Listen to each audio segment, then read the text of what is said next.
Where's all my light? Oh, I got the blinds closed. Good morning, America. How y'all doing? This is Crowley, Texas, reporting in. Um, I just wanted to talk. That's all. No specific agenda.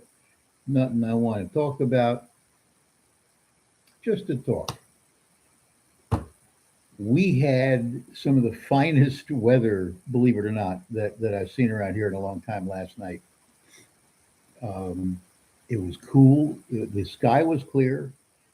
It was actually cool. It was just in the 70s. It was really beautiful yesterday in the evening. Later on, it clouded up. And of course, down south of us, around San Antonio, they're having a real rough time of it down there with flooding and rain and so forth. It's just raining and raining and raining and raining. And one of the guys in the morning, 75-meter crowd, who's in San Antonio or suburban San Antonio, he said that the reservoir there, it went up something like 200 feet in a day, and very recently, now this morning, it went up 20 feet in an hour. So they got they got a little bit of rain going on down there, but that's okay. They needed it. We needed it here. Got to keep the lawnmowers in practice, you know. And that's really my only thing about rain in the summertime. I really like when we get to the end of June, and that's the end of rain usually until into September sometime maybe. Um, it's just blue sky and sunshine every day, and I don't mind that one bit, except that it's hot and you've got to kind of hibernate in the house. But with rain like this now, that means that probably by Sunday of this week, today is Thursday,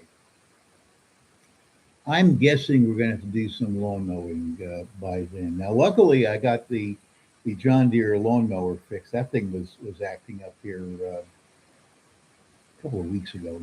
Went to take it out, and it would start spitting and sputtering, and then die. And it could start it up, it would come back. But the only way it would keep running is if you took the choke lever and pushed it all the way forward. But it's an automatic thing on the John Deere that after the engine starts, it wants to pull the choke off. So the only way you could like drive it, and you need two hands on the steering thing for this mowing. So I managed to, with one hand, get it back to the garage. One hand kind of on where the two steering arms come together, and the other one on the choke to keep the engine in the choke position.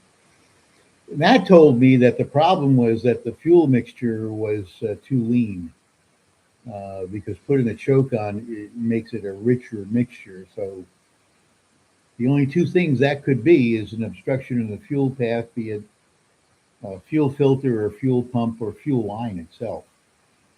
So not wanting to mess around with it too much, I changed both. Well, first I changed the fuel filter. I'm sorry, the fuel pump, and I tried to start it. Wouldn't start at all.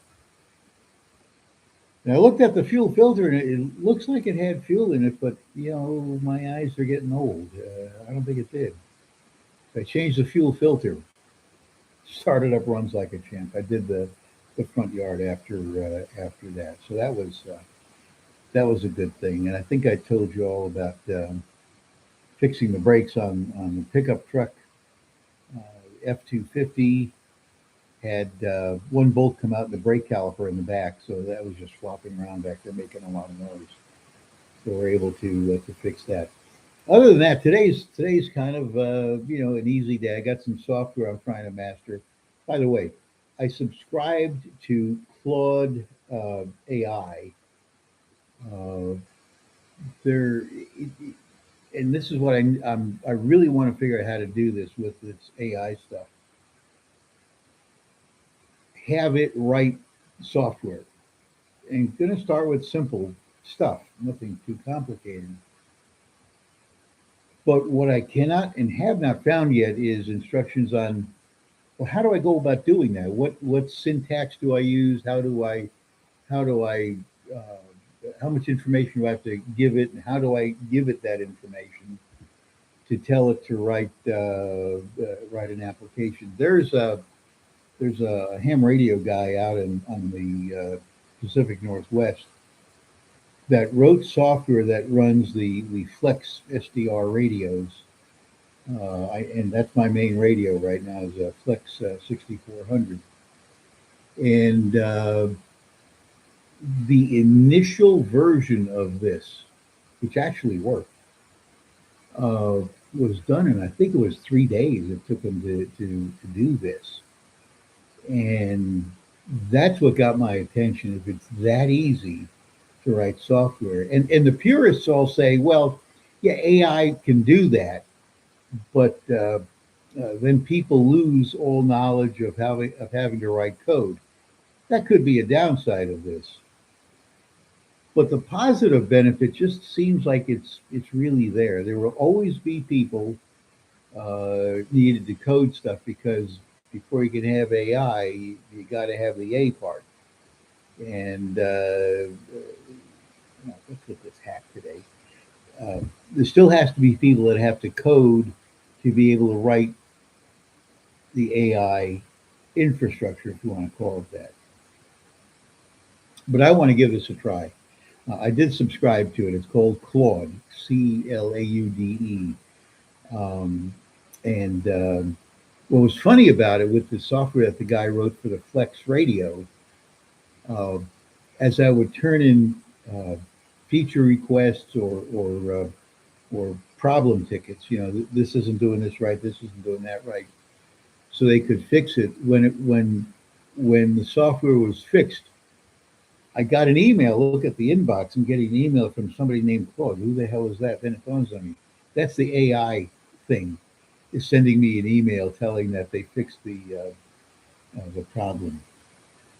But it's pretty neat, and I just now see that the guy that wrote this, his next step with this SDR stuff, is to start writing it for some of these various SDR receive gizmos that are out there. Now that's pretty neat if he's able to make that work. Um, and for the uninitiated, SDR stands for software defined radio. The hardware stays fixed. The radio equipment stays fixed. But a lot of what uh, previously had been done with actual circuit electronics and so forth isn't. That's all done in software that's running on a PC. That that does well, not just what's running on the PC. It's actually in the radio itself too. It's got a processor to do all these things, but you've got to tell it what to do. That's the software defined radio stuff. Now, if he gets this other one working, where these generic SDR devices can be made to work with in his project, it's called Aether SDR. That's pretty slick because there are some of them out there. Uh, One that comes to mind is called the Hack One RF. That's actually a transmitter and receiver built into a package. It's about yay big. Does not put out a lot of power, but it's got receive capability. It's got transmit capability, and the transmit can go from something like 100 kilohertz, which is just above the audio region, up to 6 gigahertz. I mean, that's up there. I've never tried that, but supposedly it can. Yes, I do have one. The amazing part is that I only have one, but these things are like 300-400 bucks a piece. It's like, well, having one is good enough because I've discovered late in life one of my head problems has always been whatever I have to have at least two of, or else I just don't, yeah, I don't feel comfortable. They don't have to be identical; they have to function identically. For instance, why else would I own four cars? Even though one damn Mercedes is still sitting out there, it needs to be worked on.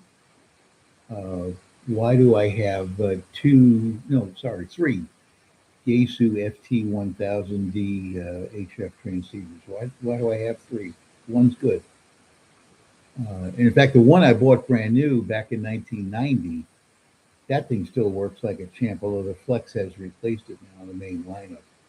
But I always need to have a backup of everything. Maybe this comes from working in broadcasting, where backup was the name of the game. If you didn't have transmitters, for example, if you didn't have a backup, if your main transmitter went off the air, well, the money stops coming in because the commercials stop airing. And even, for instance, at the older transmitter facilities, like the one at the World Trade Center that we had at Channel 47 back in not 80s, we put that in 1979, I think. It was only one transmitter, but it had the ability to have a backup plan. There are three big amplifiers, three 55 kilowatt amplifiers. But we had the ability to switch one into the antenna if we had to. That was the backup. But it's the same thing with me with my medications. I'm looking at a stack of pill vials over there on the counter. Those haven't been filed yet. There's a cabinet that's got like the damn drugstore in it. I mean, I take like 12 different meds every day, but uh, in some cases, I've got like six, seven bottles of the same medication. And these are 90-day supplies each. So it's one of those things. And it didn't dawn on me till really within maybe the last year that my problem, this sickness, is my need to have more than one of anything. If I only have one, I just feel a little squirrely about it. Um, I have things that go bad. For instance, it was a month ago. The refrigerator stopped working, and I had a friend's food stored in there because their apartment was being renovated, and brought all that stuff and put it in here. And of course, while that was happening, the refrigerator goes out. And I figured then that it's a lot easier to just go buy another refrigerator than to try to find somebody to come out and fix it, have them come out, make it worse, and have to find somebody else to come out to fix what they didn't get right and the original problem, because you can't trust most of these repair guys these days are idiots. Uh, so we went to um, Lowe's. Lowe's and Home Depot had the same unit within a penny of each other's price. I like dealing with Lowe's, and I don't know why that is. I think it has something to do with the fact that they took over the Craftsman brand. Uh, Gives them high points in my book. Went to Lowe's, looked at it. Yep, that's the one I want. So had it set up to be delivered the next day. Meanwhile, everything's warming up in the old refrigerator. And I mean, I do have a freezer out in the garage, so we were able to put some stuff out in the freezer, but there's a lot of stuff that we couldn't. So the new refrigerator shows up the next day, and it's, I don't know, 4 in the afternoon, something like that. No, it's like noon. That's right. The guy gets out here. They got the old one pulled out. They're getting ready to wheel it to the side and then bring the new one in. The guy comes into me. He says, "Can't install it. Why?" The water line that goes to the ice cube maker it's literally broken where it goes into the refrigerator. The fitting got snapped off. So I was upset, but I know there's nothing this guy could do. So I got on the horn with Lowe's right away, and I said, "Hey, I need a refrigerator." Well, maybe we can get one to you tomorrow. No, no, no, no, no. You don't understand. You brought one here today that was broken. You will bring one here tomorrow that works. They did. They got here about, I guess it was 4 in the afternoon the next day, and plugged it in, turned it on. Been working like a champ.